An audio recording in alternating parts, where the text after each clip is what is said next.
Hey everybody, I have some exciting news to share with you. Here at Rock Harbor, we are going to be hosting a prophecy conference on October 4th. It's a Saturday, and it's going to be right here in Bakersfield at Rock Harbor Church. And we're going to have a prophecy conference about the apostasy of the church. But we're not only going to talk about what's going on in a negative way in the church and how the church is losing its grip with the culture and not contending for the faith. We're going to talk about ways in which we as individual Christians can re-engage in the fight and battle through what's happening not only in the West but around the world. And so we're going to have a great cast of speakers and some top-notch guys that I have lined up, and they're going to have a one-day shot of not only exposing what's going on, but equipping us in, okay, what can I do to be salt and light? How can I go about confronting this that I see in my churches, that I see in my community, that the church is not doing and the pastors are not doing? We are having a leadership deficit. And so we hope from this conference to encourage many people at the grassroots level to take ownership and say, hey, look, will you be able to take out the truth and contend for the faith, be salt and light, because the churches are not doing it anymore. The pastors are not doing it anymore. So it comes down to our responsibility. And so that's what we're geared up for, and it's going to be great. You're going to be blessed, and you're going to walk away fully equipped to be able to handle this culture. And so hopefully mark down your calendars that hopefully you can attend in person, but if not, we'll have a live stream for anyone that can't make it, and either way, it'll be a blessing for you. So mark the date, October 4th. It's a Saturday here in Bakersfield, California at Rock Harbor Church. Hope to see you then.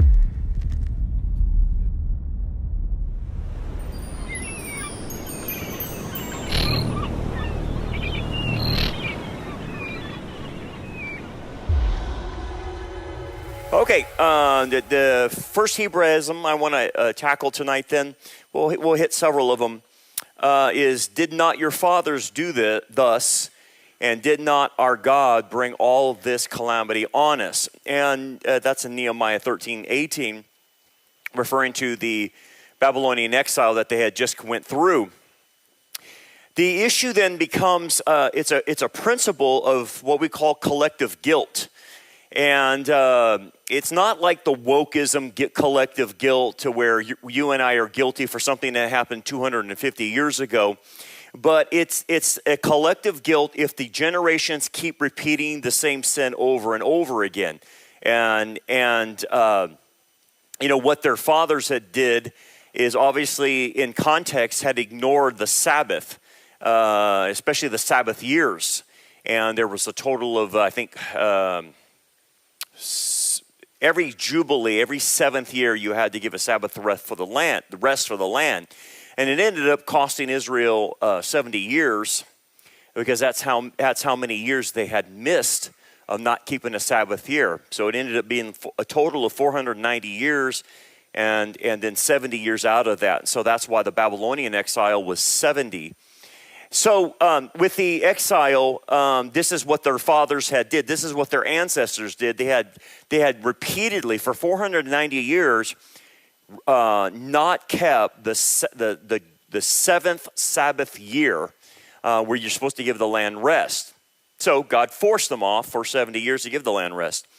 And so the idea is when they come back is we cannot keep doing the same thing. Otherwise, it'll happen to us as a generation. And so what you're looking at is historical patterns. And what you're looking at too is going back even to the other idiom, if I visit the sins in the third and fourth generation, it's that kind of concept where proclivities, certain sins are passed on as normalized. And so that additional generation that takes it, the younger generation that takes it up, gets penalized for the same thing. So it's not that God is penalizing the younger generation for the older generation. It's that they keep repeating the same thing that's getting passed on generationally.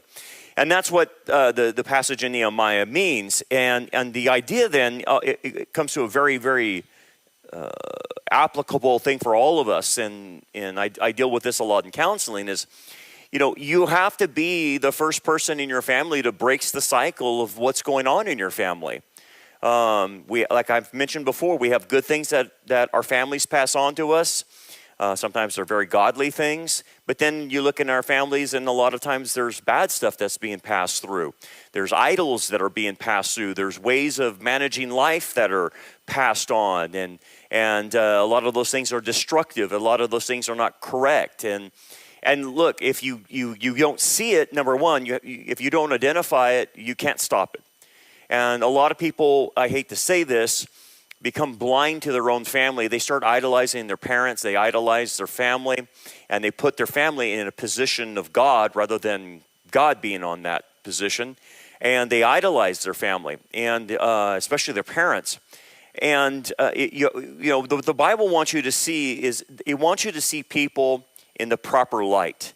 It wants you to see that, there are good aspects of people and there's bad aspects of people, and you got to see both aspects. You can't just blind yourself to one. You can't just say someone's all bad or someone's all good and they have no flaws or, whatever.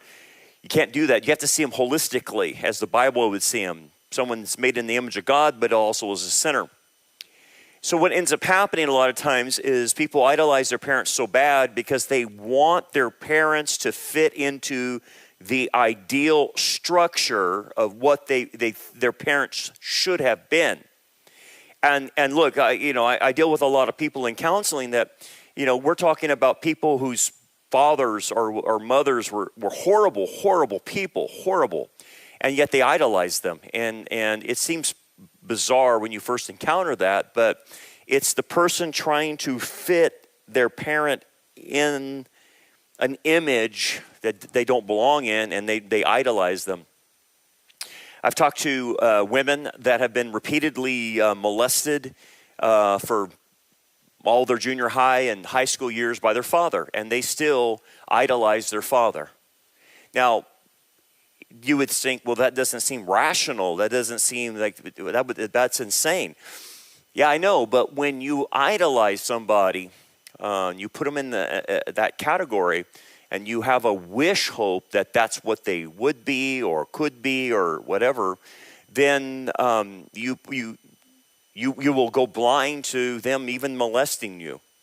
That's how bad it gets. And a lot of times, if that pattern's not broken, that person will repeat the same sins on and on and on in their lives and continue to do the same things.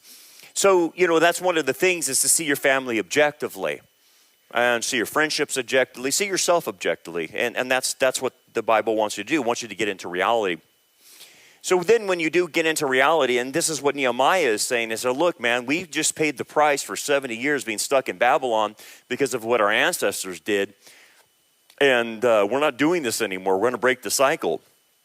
And that's where you have to get to in your own life, is I've got to start fresh. I got to start like an Abraham and Sarah and start this new venture in my life. And, from this point on, the junk stops and the good stuff starts. And you try to make your way through life like that. And no one's perfect, I get that.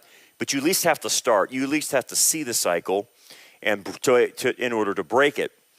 If you're really in tune with this and you want to dive into more, what you want to look at is the book of Judges. The book of Judges continues to show a repeated cycle that gets repeated in Israel's history. And the cycle just keeps repeating and repeating and repeating. But the cycle goes downward. That's the problem. It doesn't stay at this level. It starts cycling, but it goes downward, which means every time it cycles, it gets worse. And then it cycles and gets worse. And then it cycles and gets worse. And so if you watch the pattern in the book of Judges, every generation that goes through gets worse. Well, that's the same as a family. If the cycle is not broken in a family, then it continues to get worse and worse with each generation that passes. And really, that's the blindness of it.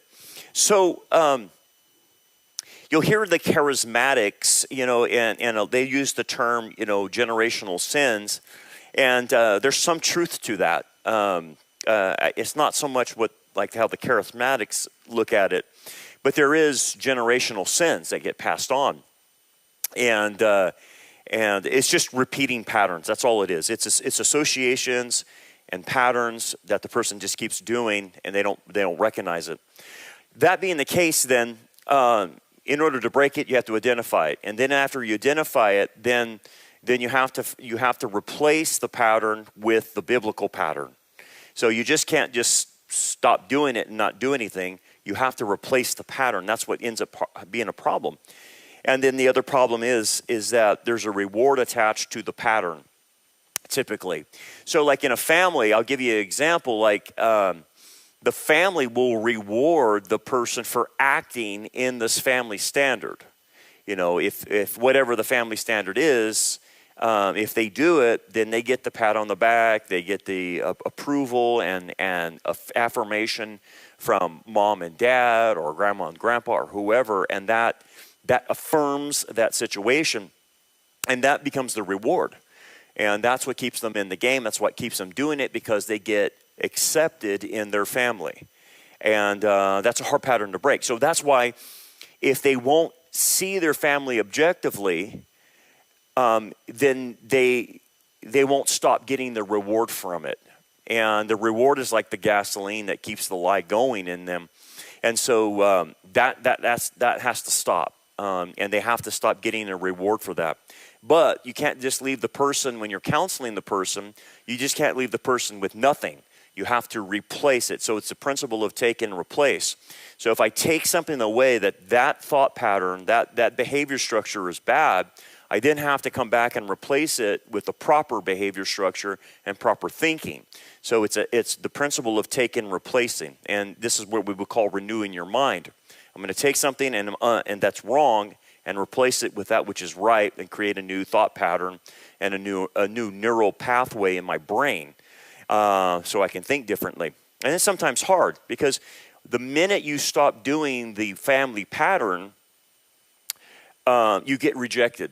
That's instantaneously, you get rejected from your family. And that's what a lot of people don't like. They don't like the fact that their mom and dad now reject them and whatever. And some of it's pretty harsh. You know, I was reading some case studies about this, and, you know, a girl, her family had a line of brujas, witches in Mexico, and her whole family was in line, just witch after witch after witch after witch. And they wanted her to be a bruja, and she came to faith in the Lord, and she had wanted nothing to do with that. And so she instantly got rejected. And the bruja, her mom, started putting curses on everybody that was attached to her, that trying to convert her, you know, out of witchcraft into Christianity. So it was a lot of demonic activity and stuff like that. But the point is, she finally broke the pattern of the witchcraft, and so she got rejected. Her mom didn't want anything to do with her, and things kind of fell apart. So that's what happens. And so it could be anything, and that's pretty extreme, but that's an example of that. It could be anything. It could be workaholism. It could be the god of money. It could be the prestigious jobs. It could be credentials. It could be anything. It doesn't matter. Social structure, whatever. So anyway, that's the big issue that they're going on here. And so what Nehemiah is doing is invoking collective memory to warn people, which was Sabbath breaking that triggered the exile. And that's kind of what we're doing even today in the West, as we're watching the West continue to crumble in front of us. We're trying to warn people in our culture that if you keep going the way we're going, if we keep rolling and you keep having more Charlie Kirk's deaths and more of this rabid anti-Semitism and this rabid violence that people think that's okay, you're going to get punished at some point in time. You're gonna pay the price for living and thinking that way, and that's a collective problem. And so there is a collective guilt that's going on in the West, because if this is not confronted, if it's not stopped, and we go over the cliff, collectively, those who didn't do anything about this are going to be guilty. Even though they did nothing, those who did nothing will be partly guilty for that. obviously if you're the person saying something and trying to do something, then you won't share in that. But look, man, if the West goes off the cliff, you and I are still going to be indirectly affected, even though I didn't do it, even though you didn't do it, we're going to be indirectly affected. And that's the idea of collective guilt. You can't escape it. You are a product of your environment, of where you're living, and if your environment goes down the tubes, you're going down with it. And that's why I can't understand why so many people are not waking up. I mean, you are. I'm speaking to you guys, but I mean, I've been watching a lot of my news feeds and a lot of the information on X and social media. Man, it's off the chain.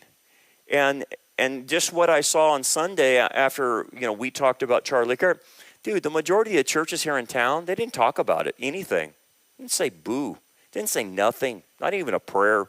The best some of them did was like, well, we want to pray for the confusion in our times. Confusion? Hey, man, why don't you just shut up and go sell insurance? Just get out of the pulpit, because I don't know what you're here for. And you look at that and you're like, you're a loser, man. And you're a loser because you're not doing your job.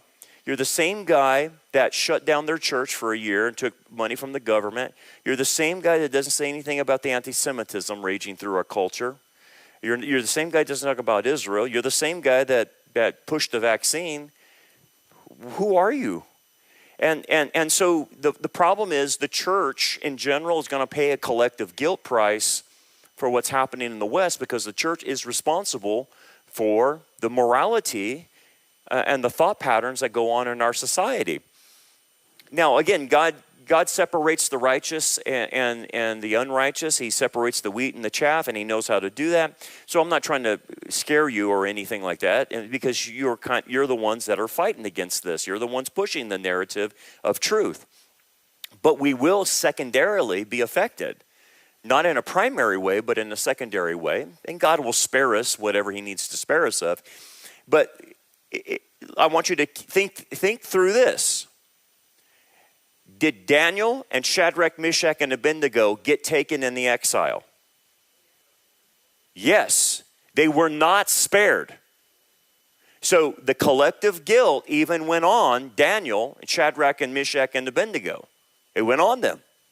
And they were taken in exile. So much so that Shadrach, Meshach, and Abednego and Daniel were not circumcised. They were already circumcised. They were made eunuchs when they got to Babylon. So, castration. That's the word I'm looking for. They were castrated. But Daniel and Shadrach, Meshach, and Abednego didn't do anything. Yeah, I know. But that's what I'm talking about. This is the principle here of collective guilt, that even a guy like Daniel can be taken into the exile and castrated. Now, God used Daniel, as you know, over there, but he went into the exile. And that's kind of the point that Nehemiah is trying to make, is that we all bear the responsibility for what's going on in front of us. And, you can be Daniel, and still get taken in the exile. And so that's why I'm so trying to get the word out and trying to get the information out and the truth out and try to warn people, because the way things are going, it's not good.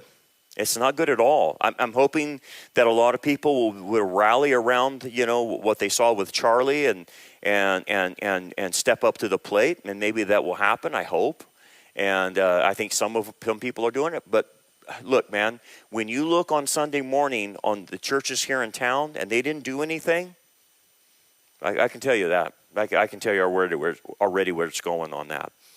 Anyway. So it talks about corporate solidarity, reinforces the principle from Deuteronomy, covenant blessings and curses fall on a nation as a whole. On a personal level, on the application, this Hebraism is trying to tell you that it's the old line, you're doomed to repeat things if you forget history. That's the idea. That's the mention. We all know that saying, that if you don't know history, you're doomed to repeat it. Well, yeah, that's the problem. And then obviously 1 Corinthians 10, Paul always says, when you look at Israel, don't look at it and then shame them. You're to look at Israel and say, yeah, that's me personally. You're to self-apply what they do corporately and collectively. You're to apply it to yourself and saying, yeah, I can do the same thing, or the church can do the same thing, or the society can do the same thing. And that's the thing coming from that. Okay, let's go to the next Hebraism. And this comes from Job 1:7 and 2:2. And it's in regards to Satan.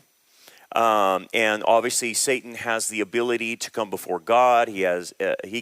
Satan cannot go into the New Jerusalem, but he can go into the third abode where God is. He can go before the throne and speak to God, and he does. And so in this situation with Job, if you read it, Satan gets an audience with God, and God asks him, where have you come from? What are you doing? And Satan's response is from going to and fro on the earth and from walking back and forth on it. And that's a Hebraism, obviously. And it's the idea of not just wandering around aimlessly. It is describing a constant movement of Satan, and it's intentional surveillance is the idea. It's a military term of patrolling. And so when he asks him what he's been doing, he's basically saying, I have been patrolling and doing surveillance on the people of earth. And he's going about all the earth to observe. And what is he observing? He's looking for ways to further his agenda. He's looking for ways to influence leaders, influence key people in positions to get his agenda across. And he's looking to devour people. And I think I've mentioned this before, when it says, like in 1 Peter, that he's like a roaring lion seeking whom he may devour. What he's doing is seeking to, obviously, we're believers, is take away your influence. He cannot touch your salvation. He can't kill you. But what he can do is devour your influence and destroy your reputation, destroy your character, destroy everything you have, so that you can't make a difference in this world. And he can do that through a number of things. He can do that through sin. He can do that through fatigue.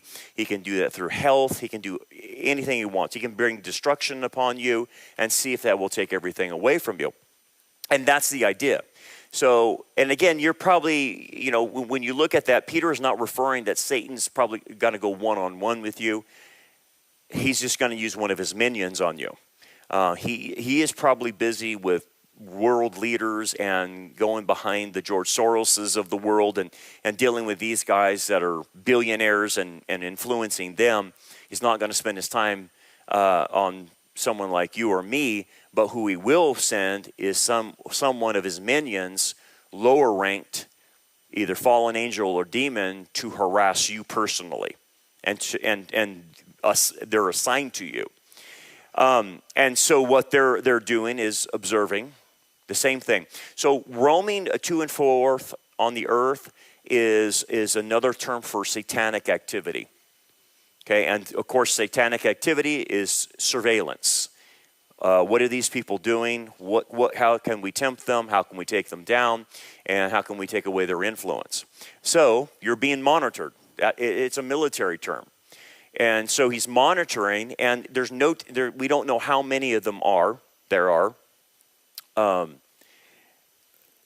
If there are guardian angels and at least 2 are assigned to each person, you're talking at least the angels are in the billions and billions and billions and billions of those. So a third of them fell. So you're still probably talking billions or whatever. And then of course you got the demons.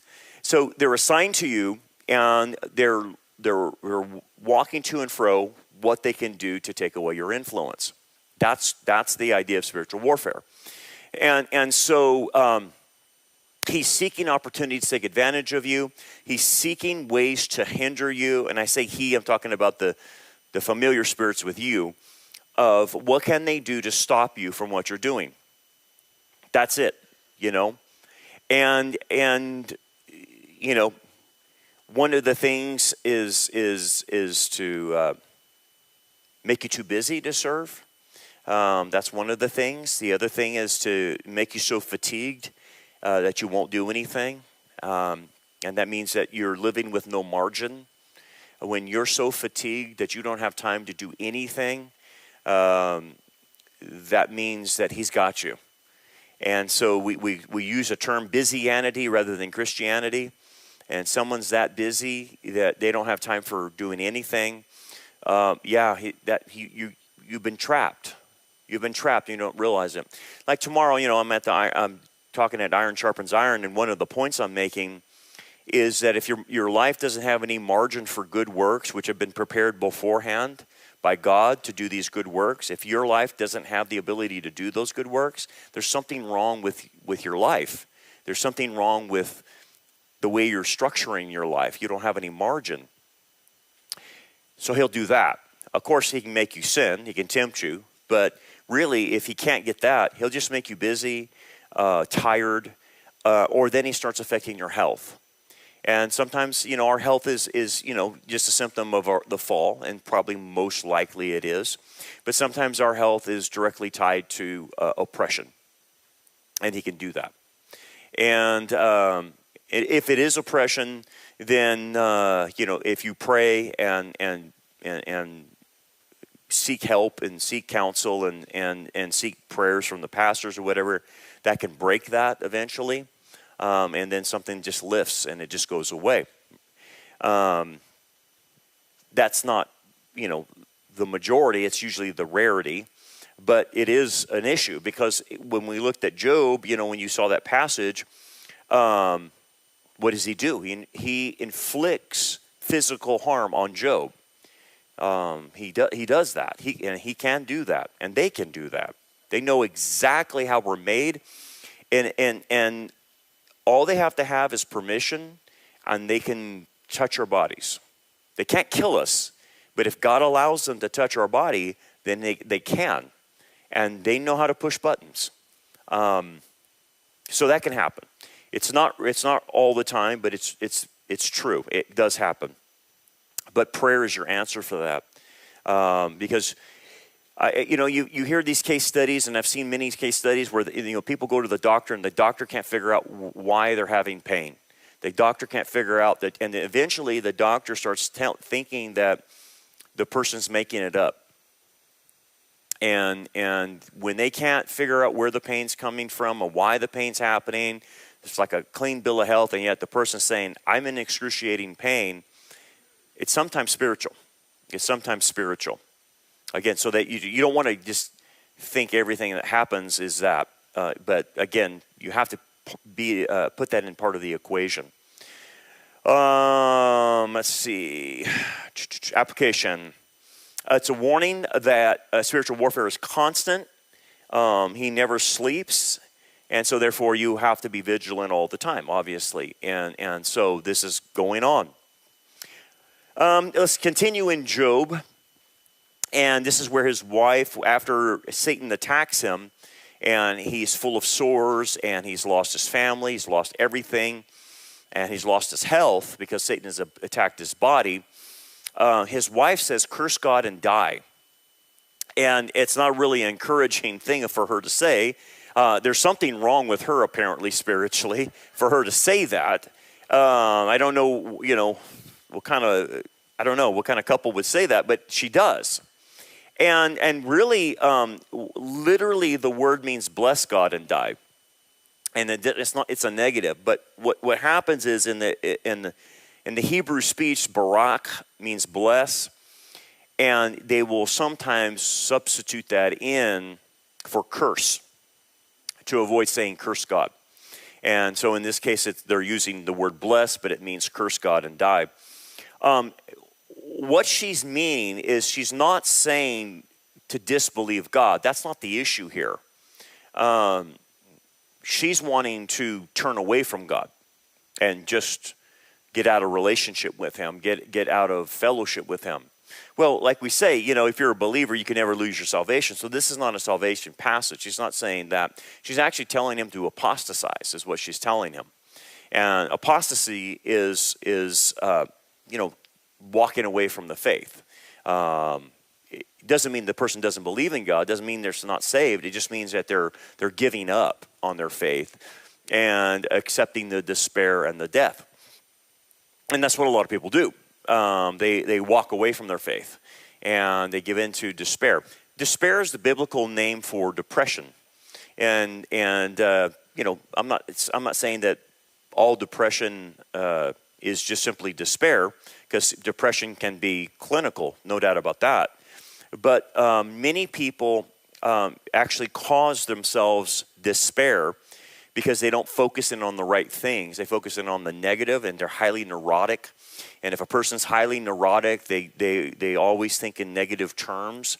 And look, man, if you're highly neurotic and you're living this life, and especially the older you get, things get worse, you have a lot of people who will just walk away from the faith. And it starts with them not going to church or Bible study, whatever, and they just kind of drift out. It doesn't mean they lose their salvation. It just means they're walking away. They're not in fellowship anymore. That's what she's saying.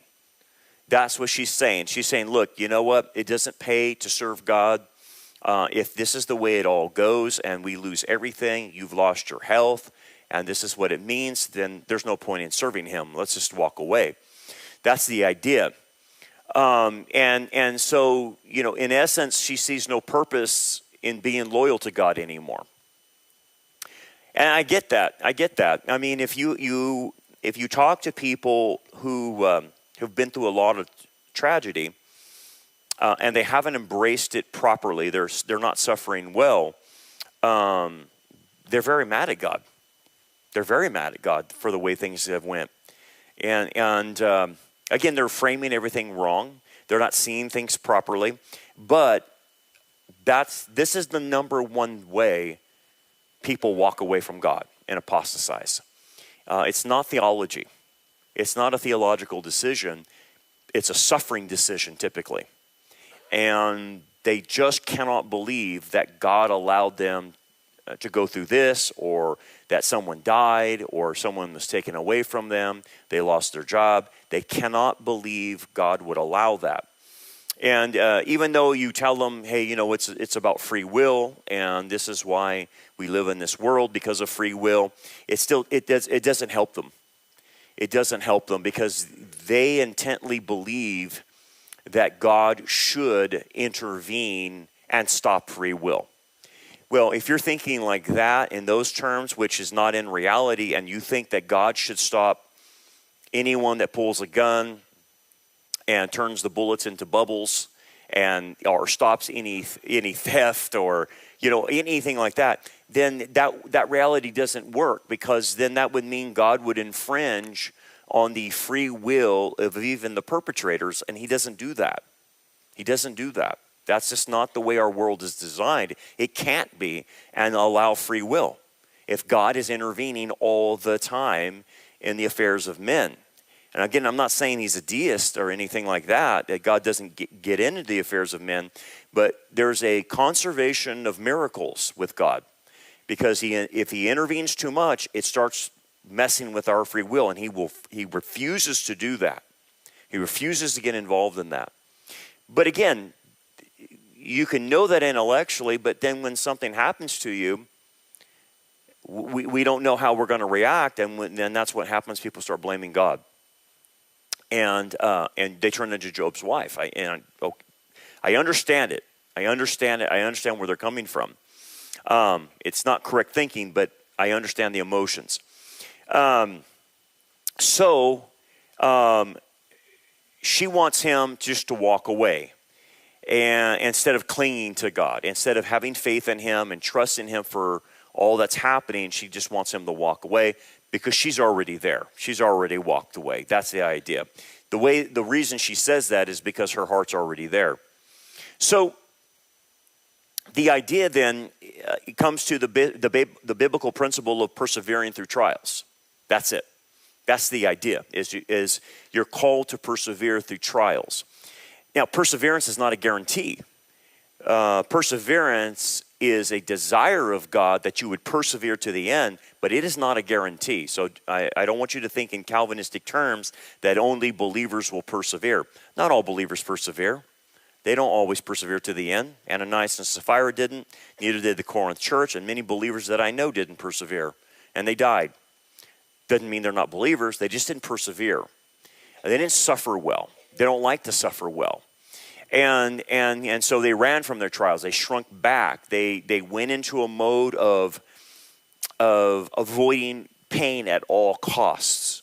And there's people that live their lives like that. They avoid pain at all costs, and they avoid stress at all costs, and basically they insulate themselves from the outside world. It's a very sad life in the way they live because they're afraid of pain. And they're afraid of persevering. They don't want to push through pain. They don't want to, and that's the thing too, you know, if you think about some of our younger kids, and it's not a knock on them, but my generation and the millennial generation is not parenting correctly. So it's those two parental generations. You ever heard of this gentle parenting? Have you heard of that? It's ungodly, okay? It's ungodly. Gentle parenting. So they don't want to discipline the child. We're going to sit down and talk to Junior at 5 years old and have a PhD conversation with Junior on why he's acting out. And, you know, it's gentle. We're not going to spank. We're not going to discipline. If we discipline, it's just me talking. You know, it's just stupid. And what you get is rebellion on your hands because the parents are not showing two things. As parents, you got to show two things to a child: power and authority. That you have the authority to discipline that child, and you have the power to do it too. And if you don't show those two things, authority and power, that kid's going to get away from you. And so the gentle parenting restricts the parents from using their authority and using their power and puts the child in power. So what ends up happening is the parents in this gentle parenting create a bubble around the child to where they will not let the child feel any pain in life. And it's like I talked about a couple Sundays ago, where you have these bulldozer parents that are on the playgrounds with their kids, you know, and they have to schedule these play dates now and stuff. And it's like, that is so foreign to me when I grew up. We left the house in the morning. We didn't come home until the lights came on in the thing. You know, and it's like, wow, totally different world. We have to schedule play dates. And it's just like, what? So you schedule these play dates, and so they're at the park or whatever, and the moms are over there like the teachers were on the play yard refereeing the whole playground. And so no one ever gets twisted off. No one ever gets mad. The moms are keeping everything, quote unquote, fair, whatever. And they think that's a happy day. The problem is those kids are not learning how to socially deal with other people that have different temperaments, that have different attitudes, sometimes are bullies or whatever. Just like when you and I were on the playground, we had to figure out what kids we want to hang out with and what kids we don't. Which kids that are good at playing games, and then we had to make ourselves desirable to other kids to play with. And how did we do that? Well, the way you made yourself desirable is if we're going to play dodgeball, we play by the rules. But if I go and I don't play by the rules, then no one wants to play with me. So we learned socially, if I'm going to get along in this world, I got to play by the rules. And then if I play by the rules, people want to play with me. I become a desire for somebody that wants to hang out with me and be friends, right? And then you learn the opposite sex and how to deal with the opposite sex. And you learn those things, but there was no referees. You figured that out on your own. Well, the gentle parenting movement doesn't allow that. And so they're being carried all the way through in bubble wrap, all the way until they graduate. And then they decide to take the bubble wrap off after they graduate. And it's like fragile glass house city. They can't take anything that's hard. They can't work very long because they never had chores. They don't understand what working is. So, they got to work 2 hours at Starbucks. Oh my gosh, it's a killer. I can't believe they're making me work 2 hours. It's just really hard, really hard. And then it's like, if I have any controversy in my life, it's just like I come apart. And so here's the sad news on this. The sad news is that generation is overly medicated because they can't take anything. So where do they go? They go to psychotropic drugs or street drugs or whatever in order to cope with life. So you got all these kids on antidepressants. And look, I'm not saying some of them don't need them. They probably do.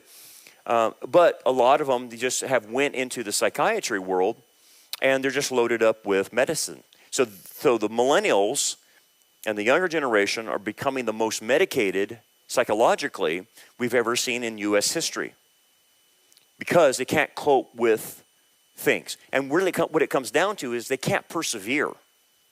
They were not taught how to work through hardness and pain and suffering and to be able to push through, right? It's that thing. And then, the kids, because they've never been disciplined, they're just totally animals when they're older.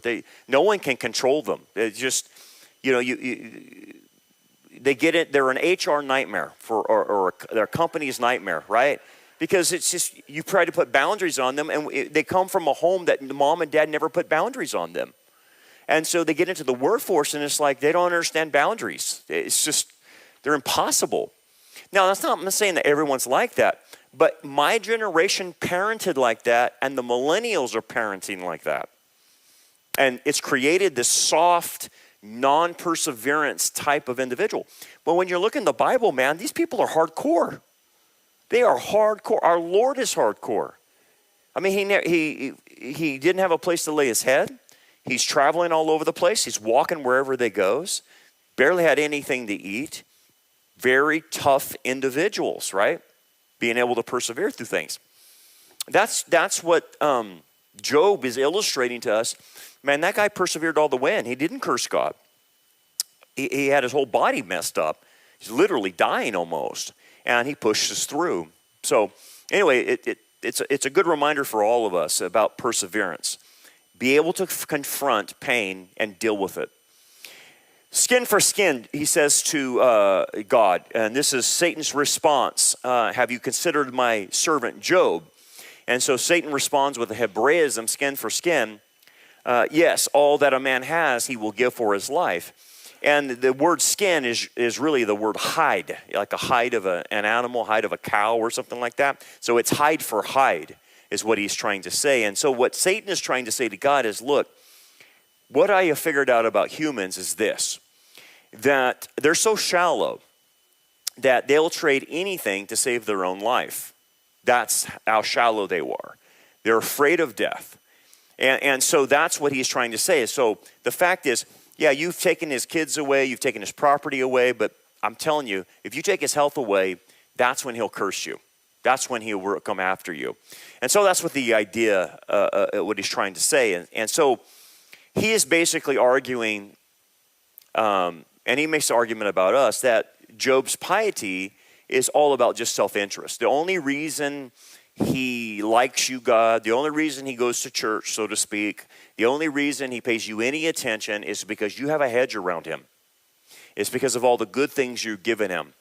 That's why he likes you. That's why he follows you. But he says, look, skin for skin.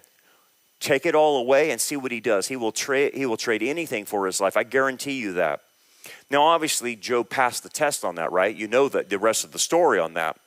But it is a cynical claim, and it's a claim on Job that is a claim on all humanity. And for the most part, Satan is right about the majority of humanity. Job obviously is a believer in God, and Job represents that remnant believer that will stay faithful to God despite losing everything. Okay? He's a picture of that. But where is Satan getting at? He understands the nature of humanity. He's not stupid. And he is saying, look, I've seen the nature of humanity. The fact that I'm walking to and fro all around this earth, I see how humans are. They will do anything to save their own skin.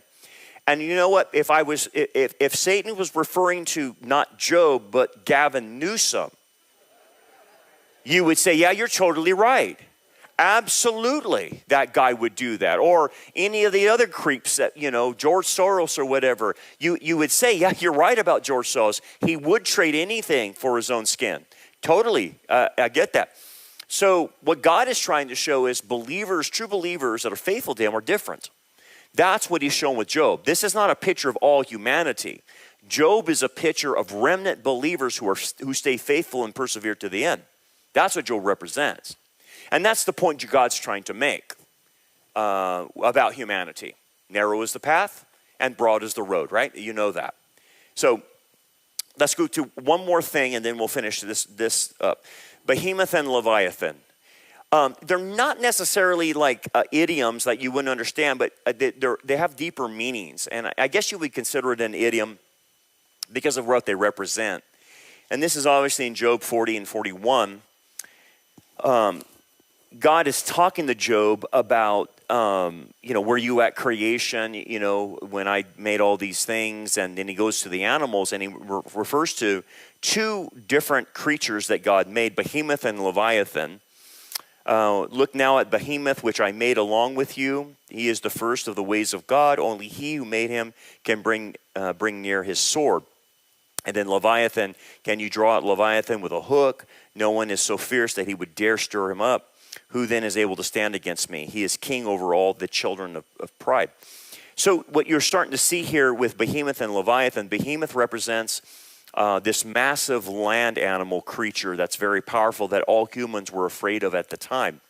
And also Leviathan is the sea monster, the sea creature that all humans were afraid of in the ocean. And so there's a lot of symbolism here, especially with Leviathan. So let's go through this. What Behemoth grammatically means beasts, okay? And it's referring to a very colossal creature that was on the earth at that period of time. Now, most people, like Answers in Genesis will say that's a dinosaur.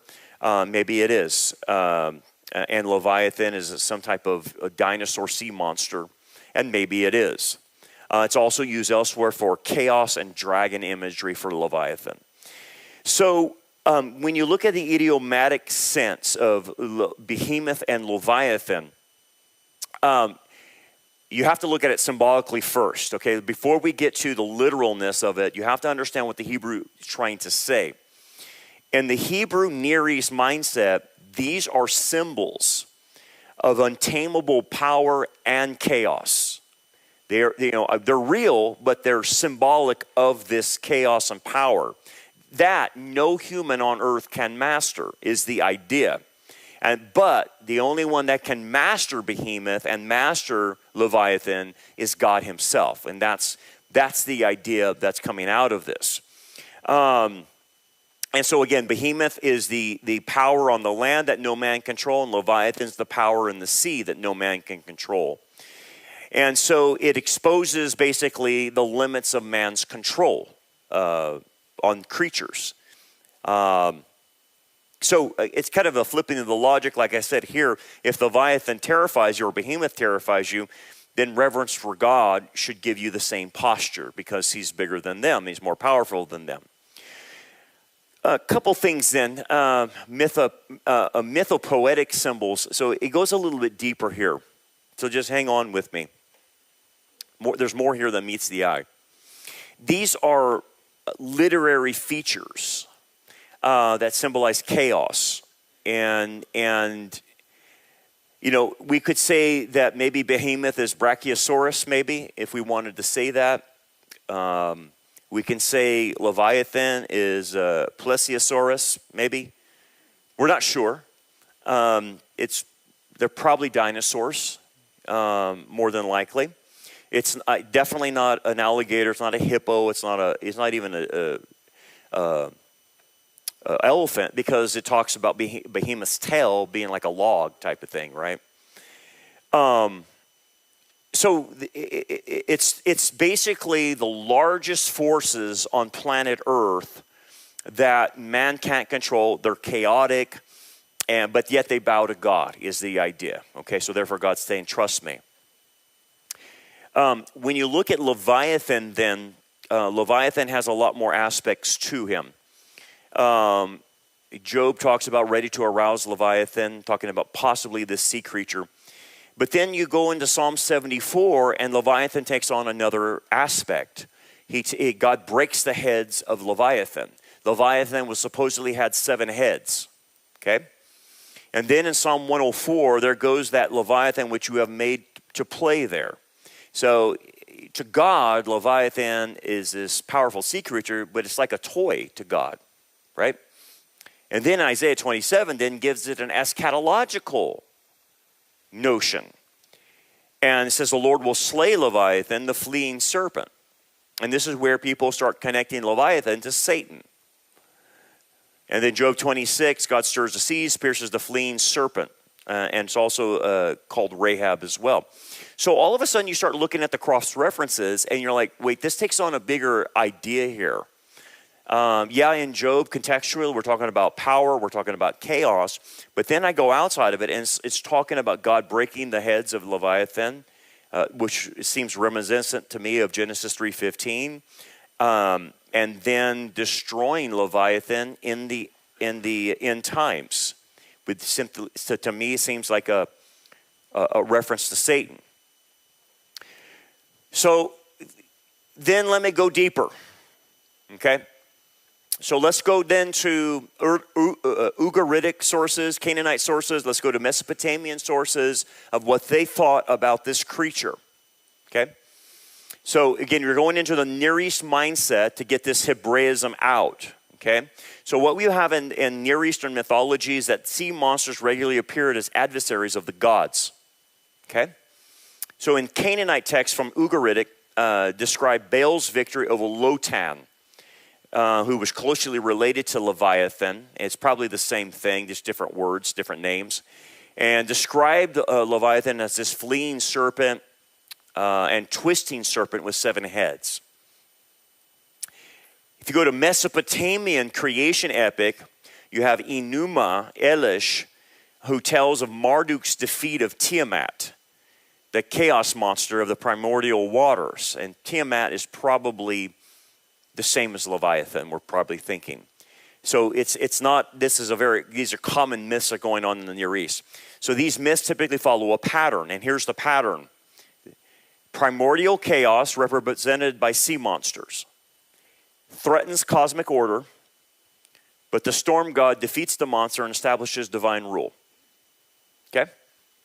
That is the pattern. And if you look at that pattern, that is the pattern found in Genesis 1.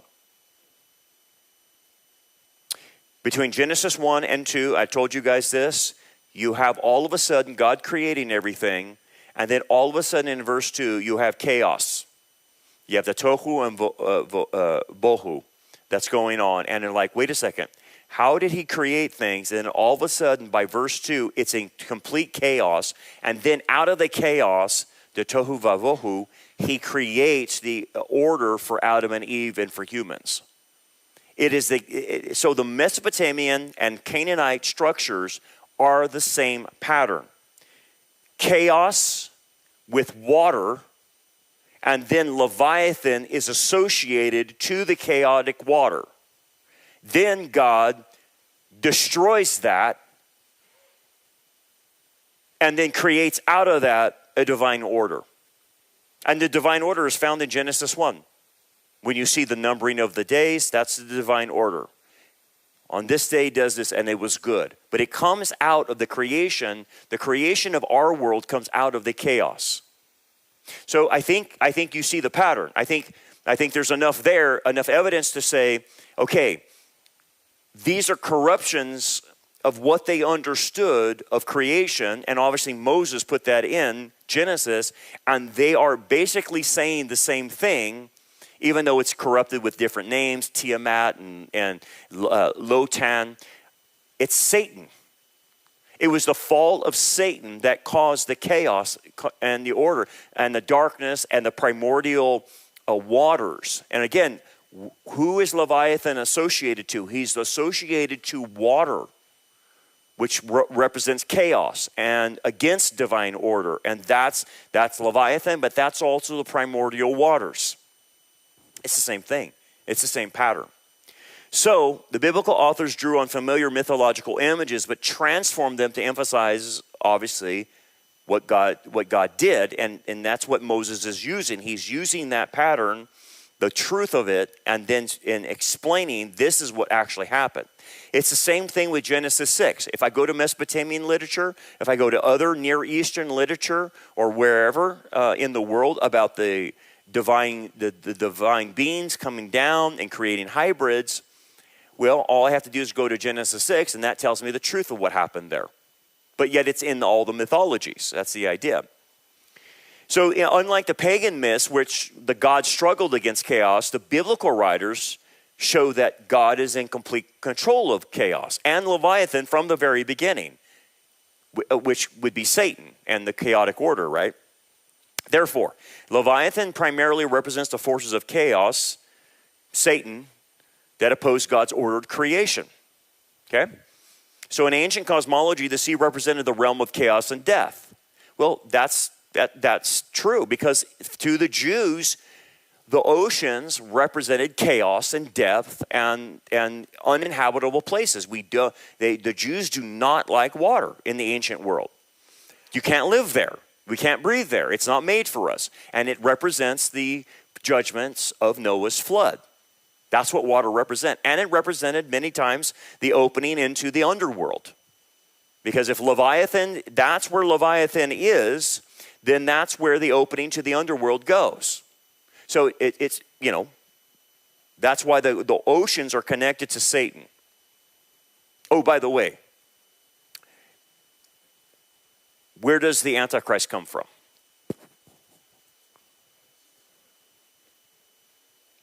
He will rise out of the sea. He rises out of the sea. The sea represents chaos, disorder, Leviathan, Satan, and it represents the Gentile world. So he rises out of the sea. It's not an accident. It's all connected. If you follow the pattern, right? You got to follow the pattern. So Leviathan is the Lord of the sea, embodies everything that threatens God's good creation. The symbolism then extends beyond natural force to include polemic enemies, personal trials, spiritual opposition, and all that. That's what the psalmist is speaking about. So really, Leviathan is your spiritual warfare. That's who you're fighting, is Leviathan, which is Satan. Okay, chaos, disorder. Satan is trying to bring chaos and disorder to your life. Now, when you go a little bit deeper, so just follow with me, because there's a lot here. So when you go to Jewish tradition, I want to go to early Christian tradition about Leviathan. Jewish literature expanded the biblical references to Leviathan, often pairing it with behemoth as great creatures of the sea and land. Some traditions speak of Leviathan being served as food at the Messianic banquet, symbolizing the complete defeat of chaos in the age to come. So in the Messianic banquet, which we call the marriage supper of the Lamb, the Jews held the tradition that part of the feast would be to eat Leviathan, symbolizing the idea of you're eating it in defeat, and you would eat Leviathan. You're going to eat literally, his body, or whatever. And again, it's metaphoric, it's symbolic, but it's the idea of eating this creature is the idea of defeating the creature. And so that's where in Jewish tradition they held that that's where you would eat his body, is at the Messianic banquet. Early church writers, they went instantly to Satan on this one. They instantly to evil power. They saw it no other way. And so they all connected it with spiritual warfare and obviously divine victory. Now, in demonology, we're going one step further now. We just keep going down. It's layered. In demonology, a Leviathan is associated with the deadly sin of envy or corrosive jealousy, to possess what others have. He foments resentment that fosters comparison. And again, this is in demonology. By the way, Leviathan can be portrayed as both male and female. and he's associated with masculinized lesbianism, or butch. That's the common word to say it. Why is that? Leviathan is transgender. So, when you're looking at demonology, it's not a mistake when you find out that some of these gods and demons that people worshipped in the ancient world were transgender. They had both genders. Okay? Because it went against creation, it went against the order, and it doesn't shock me that in demonology that Leviathan can be both male and female. Right? And why would it be associated to masculinized lesbianism? It's weird, isn't it? Right? So anyway, that's a little bit of demonology. So at the end of the day, you have chaos and disorder, and you have evil and opposition to God. That's the big ticket items that he represents. And I think it's clear, and so the Bible doesn't state it specifically, but I think when you look at all the signs here, Leviathan is representative of Satan. There's no doubt about that. He's a power that you and I can't overcome. Only God can overcome him, right, through Christ. Only God can tame him. Only, God's Leviathan is like a toy in God's hands. That's how Satan would be to God, right? It's just a toy. And he, God has ultimate power, and he will destroy Leviathan. I can't see anything other than Satan in that. So I think that the water, the whole thing is connected to Satanism and demonology, obviously. So that's behind the words behind Leviathan and Behemoth. I know that went a little bit deeper than you want to, but I wanted you to know the whole background on that.